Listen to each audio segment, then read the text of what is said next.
Vamos dar continuidade com os nossos quintais produtivos, certo? Então a gente vai trazer, eu vou trazer hoje os conteúdos para que seja facilitado a compreensão de vocês, certo?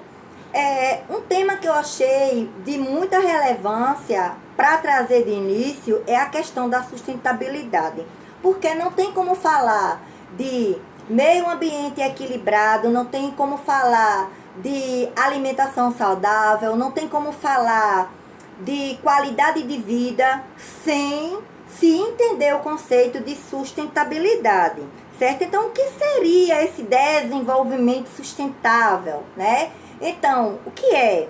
É o desenvolvimento que procura satisfazer as necessidades da geração atual, sem comprometer a capacidade das gerações futuras de satisfazer as suas próprias necessidades. Ou seja, é como eu posso retirar da natureza, como você pode retirar da natureza de maneira consciente, certo?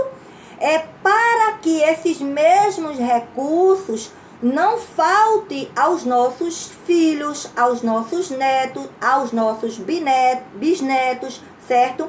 E existe um artigo na Constituição, que é o 225, que ele trata sobre isso, ou seja, é lei. Então, o artigo da Constituição 225, ele diz o seguinte, que todos têm direito a um meio ambiente ecologicamente equilibrado, bem de uso comum do povo e é essencial à sadia qualidade de vida, impondo-se ao poder público e à coletividade o dever de defendê-lo e preservá-lo para as presentes e futuras gerações. Ou seja, do mesmo jeito, certo, que a Constituição, ela diz que todos nós temos direito a um meio ambiente ecologicamente equilibrado, ela também nos dá o dever, né, de cuidar, de defender, de preservar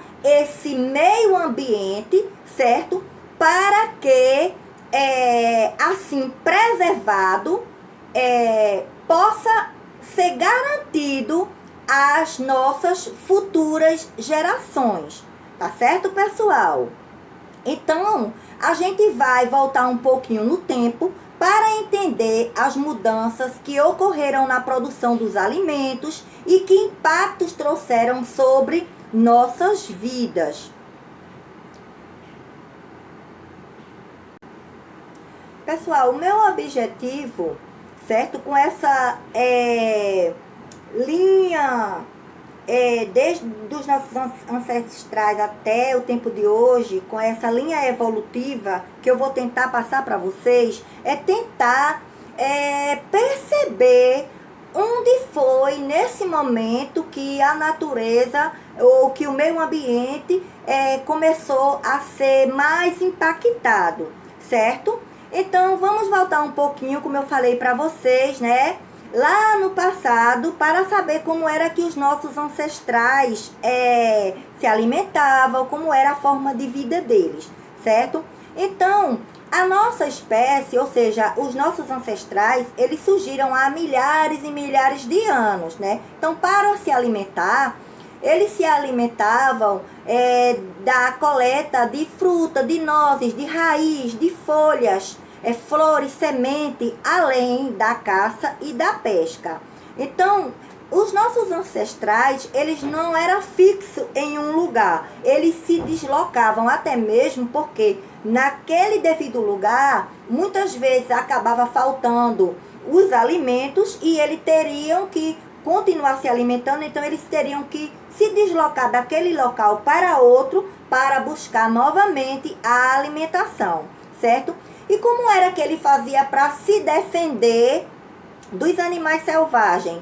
Ou seja, eles pegavam objetos que eles tinham lá, né? Tais como madeira, pedra, ossos. Daí eles confeccionavam instrumentos e assim eles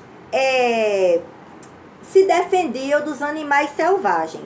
A comunidade aquela comunidade observando a natureza, né? Passou a observar a natureza e começou a usar a água, o fogo, a terra, o vento, a energia do sol, as plantas, os animais, para benefício de todos. E ao mesmo tempo, eles começaram a criar um tipo de comunicação através de gestos, através de sons, através de desenhos, certo? Para se comunicarem entre si. E daí eles determinavam, vamos dizer assim, ações a grupos, né? Cada um tinha ações dentro daquele grupo e daí era distribuída essas ações para que eles se mantessem, vamos dizer assim, íntegros, certo? Então, em seguida, né, depois de milhares de anos de coleta e caça, os nossos antepassados, observando o ciclo da natureza, acumularam muito conhecimento e assim desenvolveram a agricultura, né, e também domesticaram os animais. A agricultura foi criada há mais de 10 anos. Então, os primeiros cereais cultivados foi o trigo, o arroz, o milho, certo? A descoberta da germinação das sementes também foi fundamental. Para cuidar das plantas e dos rebanhos, nossos antepassados tiveram que morar num lugar fixo e se tornando sedentários. Então, nós vimos antes que eles não paravam, né? Eles eram os nômades, eles saíam andando, né? Passavam um tempo aqui, um tempo ali. Só que depois que eles começaram a cuidar de plantas, dos rebanhos, certo? Então, eles tiveram que se fixar em um determinado local. Então, a partir daí, construíram as primeiras aldeias e vilas e cidades. No começo, as tarefas eram divididas entre todos de diferentes idades, certo? E assim, cada nova geração foi herdando o acúmulo de conhecimento das gerações anteriores e foram chegando até nós os ensinamentos sobre como cultivar e criar os animais. Ou seja, se hoje nós temos os ensinamentos, se nós aprendemos a como cultivar da terra, como criar os animais, isso foram conhecimentos que foram passados dos nossos ancestrais até nos dias de hoje, certo? Então, depois, nossos antepassados, eles foram melhorando aquelas ferramentas, né? E também as técnicas e acabando diminuindo o esforço, né? Que eles faziam muitos esforços, então foram melhorando as técnicas e com isso foi diminuindo os esforços e também preservando sempre a natureza.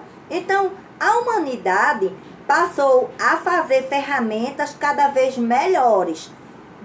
Lembrando que tudo começou com os nossos antepassados. Então, com o domínio do metal, então nós tivemos, né, os arados, as rodas, as carroças puxadas por animais. Com isso, a produção de alimento aumentou também a população, aumentaram as diferentes atividades produtivas. A produção que sobrava chamava-se excedente e era trocada de diversas formas entre os grupos pelas coisas que cada um precisava, certo? Ou seja, eu tinha feijão, você tinha farinha, certo? Então, eu precisava da farinha e você precisava do feijão. Então, a gente trocava. Então, havia uma troca de mercadoria. Então, as melhores terras foram sendo tomadas por aqueles que tinham mais poder e aqueles que tinham menos foram obrigados a trabalhar para quem tinha mais. Então, com o passar do tempo, a gente percebe, né, que aqueles que tinham mais terras, certo, foram sempre querendo mais, e quem ficava tendo menos acabou a ser obrigado a trabalhar para aqueles que tinham mais, certo? Com isso, a sociedade, ela tornou-se desigual. Então, a gente já vê aí o começo, né, do início das desigualdades sociais. E a propriedade da terra deixou de ser coletiva, ou seja, antes a terra ela era de todo mundo, mas como veio, vamos dizer assim, um sabidinho, né, e começou a se apropriar da terra, então assim, quem teve, os donos da terra, né, quem tinha mais, quem tinha menos, passou a trabalhar para quem tinha mais, certo? Então, mas será que os trabalhadores, eles aceitaram a perder suas terras? Vocês acham que eles aceitaram perder as terras assim, do nada? Não, né? Então, é daí que começou, que foi preciso a criação do Estado, né? Então, foi preciso se criar o Estado. O Estado, ele veio para manter o controle sobre os trabalhadores, certo?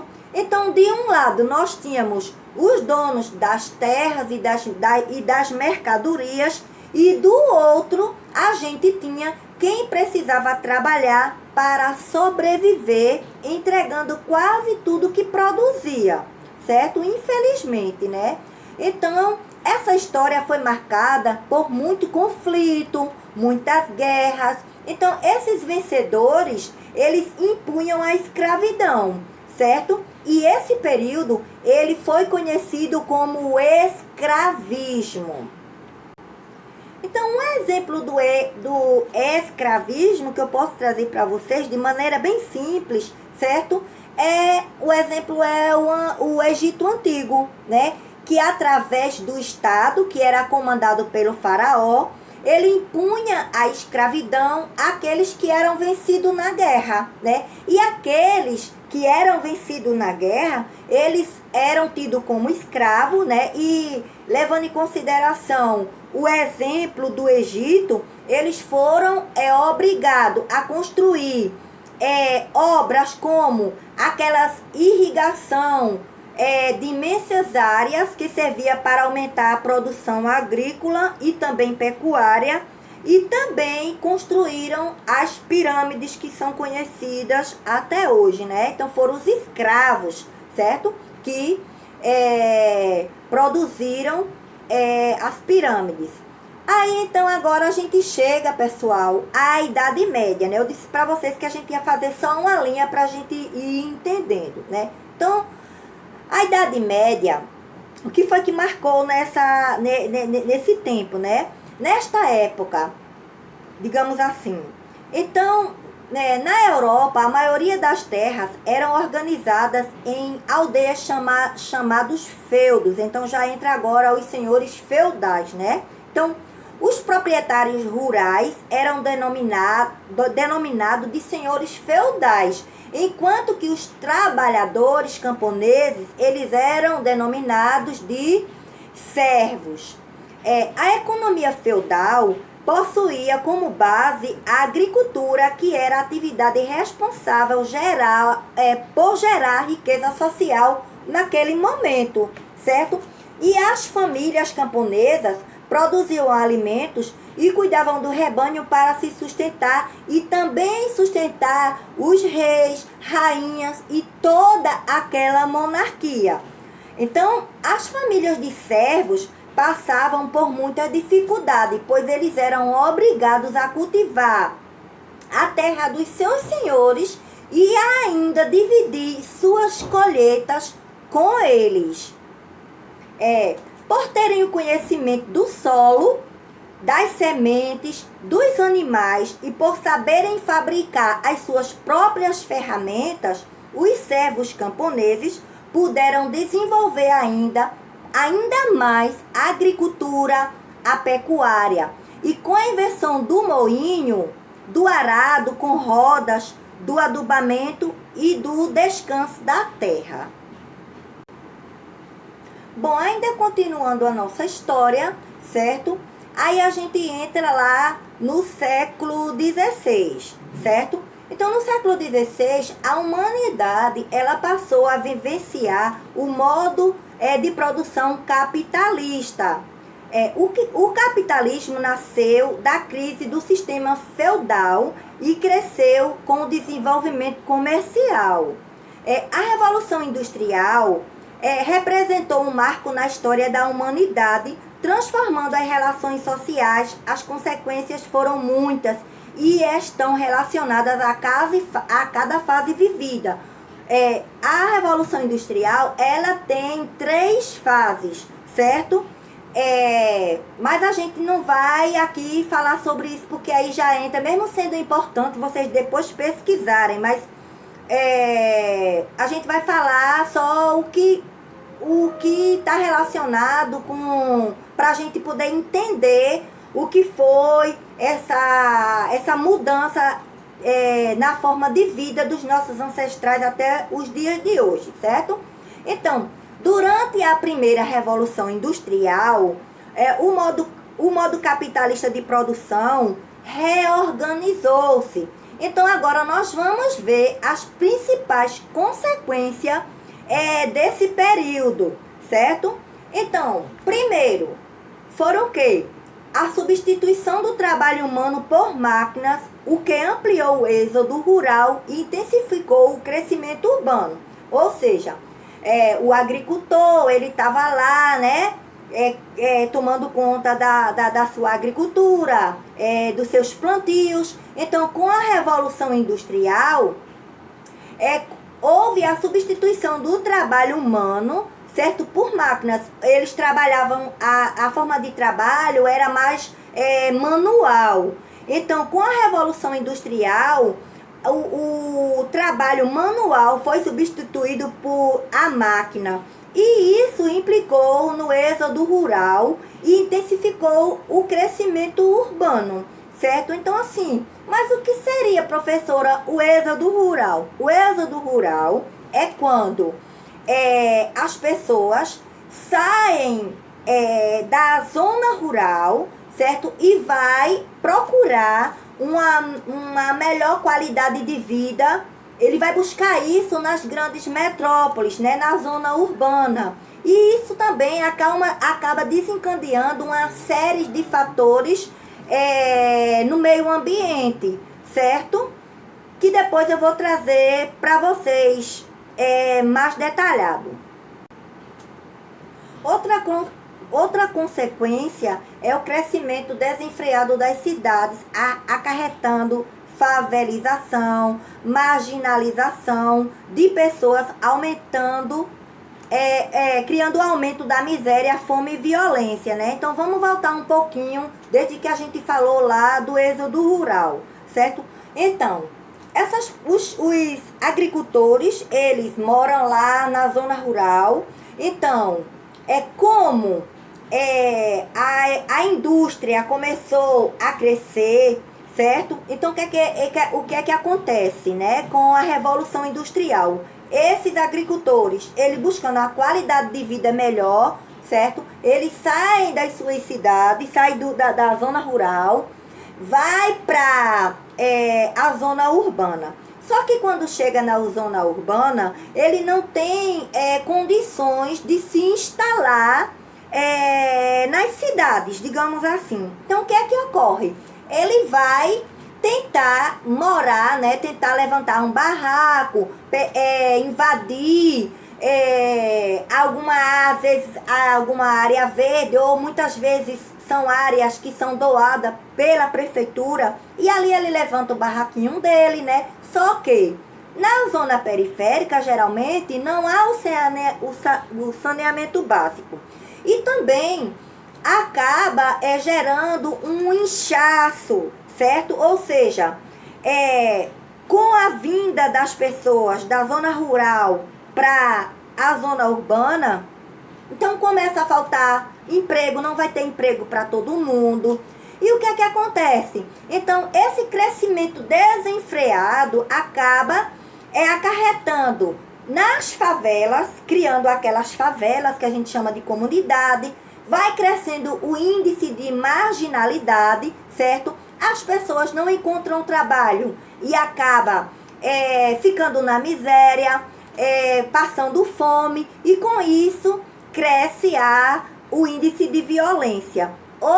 Outra coisa também é o aumento significativo de indústrias e, consequentemente, da produção, né? A gente falando sobre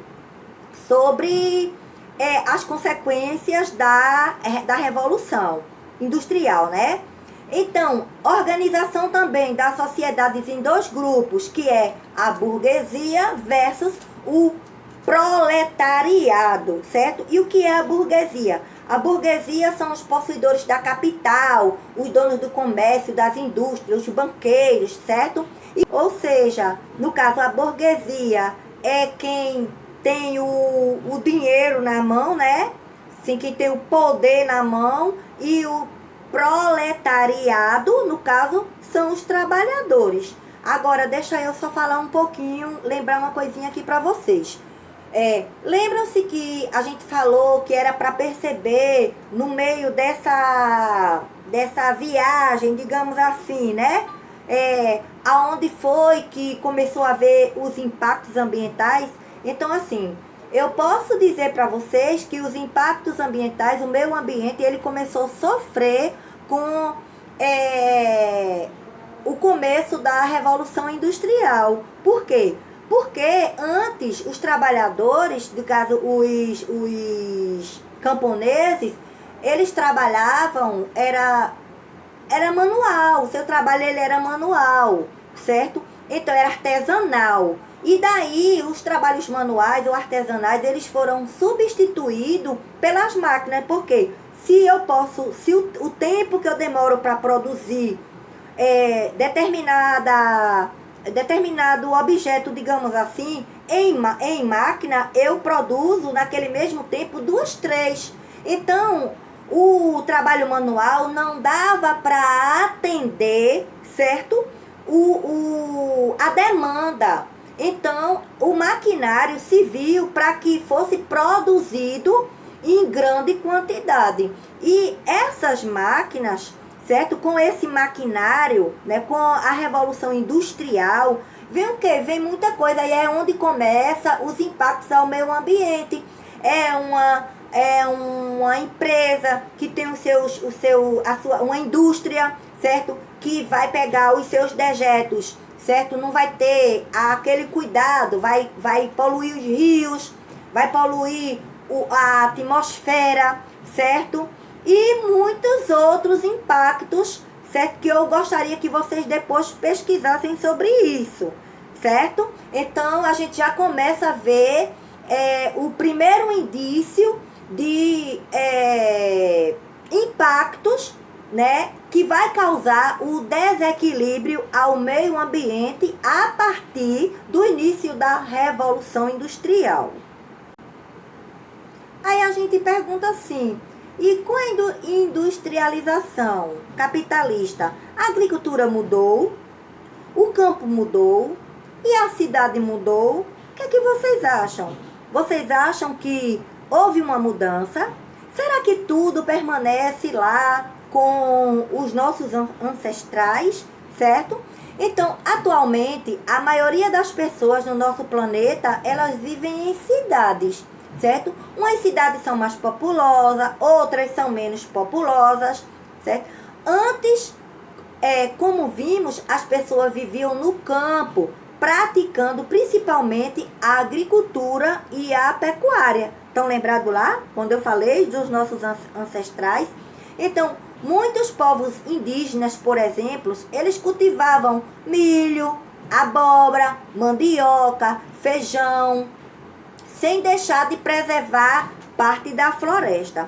Essa forma de cultivar com diversidade, que dá muito certo para produzir alimentos saudáveis e cuidar da natureza, chamamos de agrobiodiversidade.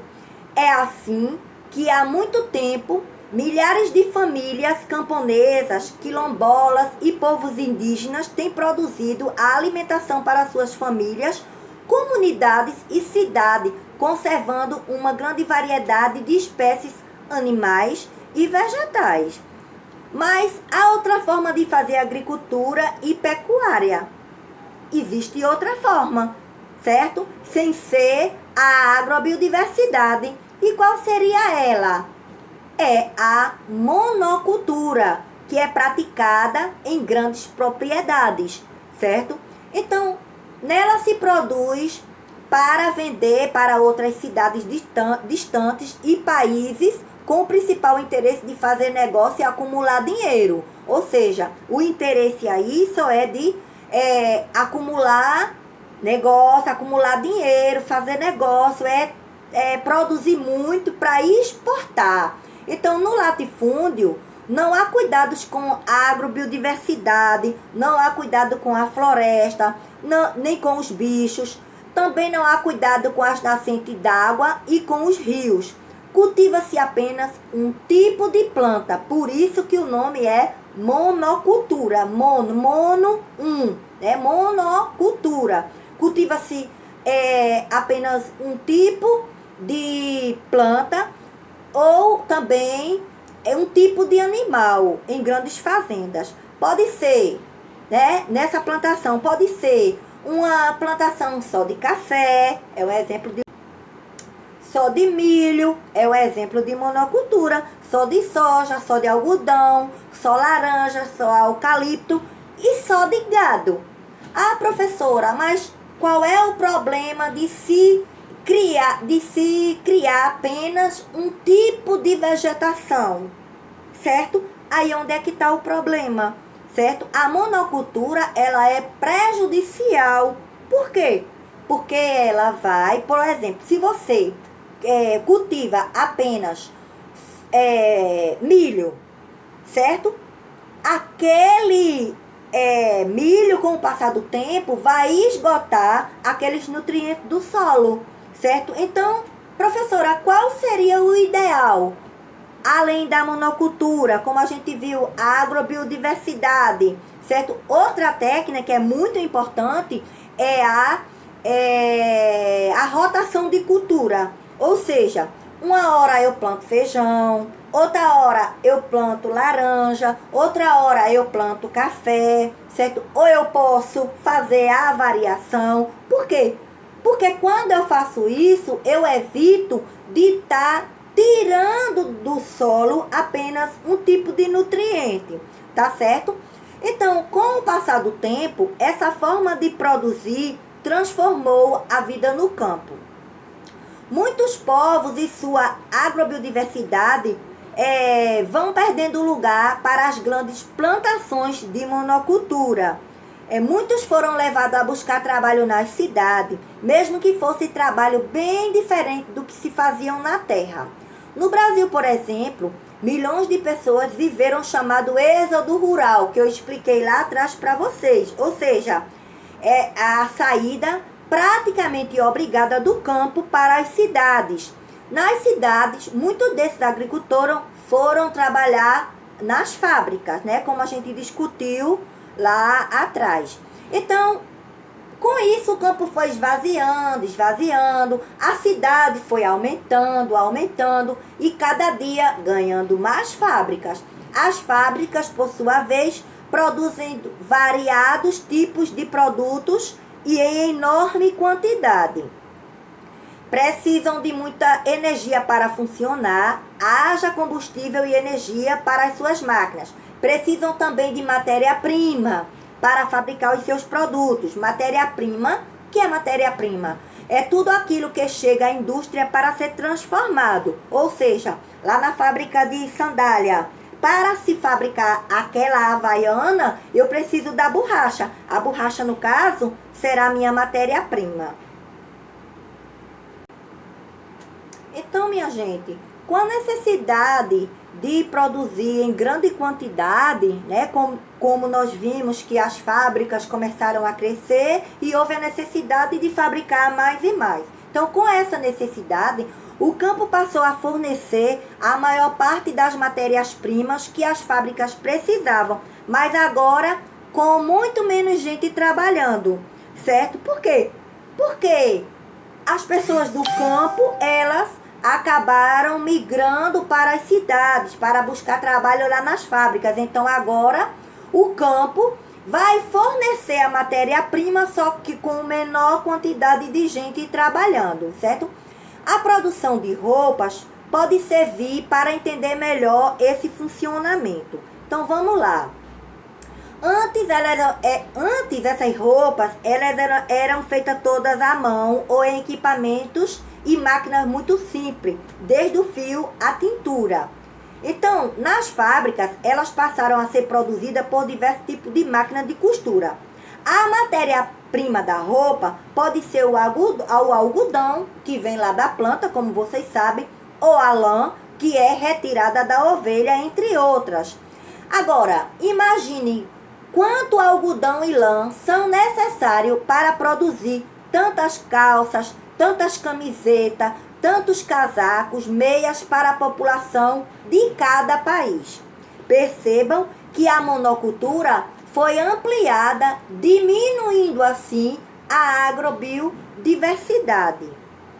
Aí a gente entra agora na questão da Revolução Verde, né? O que foi a Revolução Verde? Vamos procurar entender um pouquinho.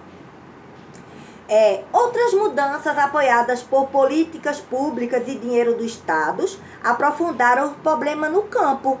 Para aumentar sua produção e o volume de negócio, o dono da monocultura buscaram o uso de máquinas, agrotóxicos, sementes modificadas e outras tecnologias produzidas pelas indústrias. O mesmo se fez com a criação de animais com o uso de muitos produtos industriais. É isso mesmo. O campo passou por uma grande transformação. Também começou a ser industrializado, mas não foi uma transformação que a gente possa dizer que foi positiva. Ela prejudicou a forma camponesa de produzir, impondo cada vez mais o uso de tecnologia das indústrias, que são muito caras. Reduziu a variedade de alimentos que passaram a ser vendidos por poucas e grandes empresas, formando assim o que a gente chama de monopólio.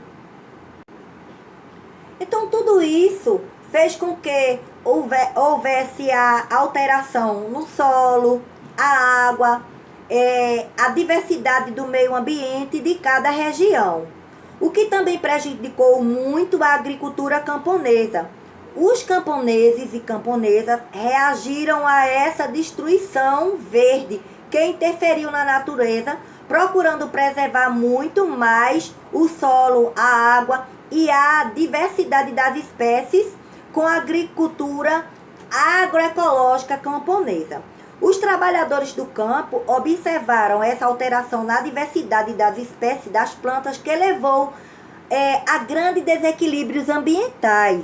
Eles sabem que a diversidade de espécies na hora de produzir alimentação é fundamental para o meio ambiente. Então, na natureza e no policultivo, a diversidade de plantas e animais convivem em equilíbrio, ou seja, nada na natureza vai estar por acaso, certo? Um tem que estar sempre vivendo em equilíbrio com o outro, certo? E cada espécie se desenvolve e reproduz saudavelmente, cabendo aos camponeses e camponesas interferirem tecnicamente somente no que for necessário, certo? Então, eles só vão interferir quando é realmente necessário. Quando não, a natureza por si, ela está vivendo lá em harmonia, certo? Então, existe o equilíbrio ecológico. Quando a gente fala em equilíbrio ecológico, é justamente isso, certo? Eu não posso chegar em um determinado local e acabar com todos os sapos. Dando um exemplo de equilíbrio ecológico. Eu não posso acabar com todos os sapos. Por quê? Porque aí eu iria ter uma quantidade de gafanhotos. E esses gafanhotos, eles iriam interferir na minha lavoura. Então, deu para perceber como uma coisa, ela está integrada à outra, certo? Então, a luta contra essa destruição verde da monocultura foi grande, pois Quando apenas um tipo de plantação numa grande área da terra, a planta ela fica desprotegida contra ataque de nuvem de gafanhotos ou de um montão de formigas, por exemplo. Então, formigas e gafanhotos, como eu já falei, eles fazem parte da natureza e só danificam as plantações e as pastagens quando o meio ambiente ele está em desequilíbrio, certo? Se ele estiver em equilíbrio, ele estando em equilíbrio, nada disso vai ocorrer. Então, para piorar, a indústria química desenvolveu os agrotóxicos com a promessa de controlar ataque de animais na lavoura de monocultura. Então, esses venenos foram aplicados nas frutas, legumes e cereais para matar as plantas. Insetos, fungos, bactérias e vírus.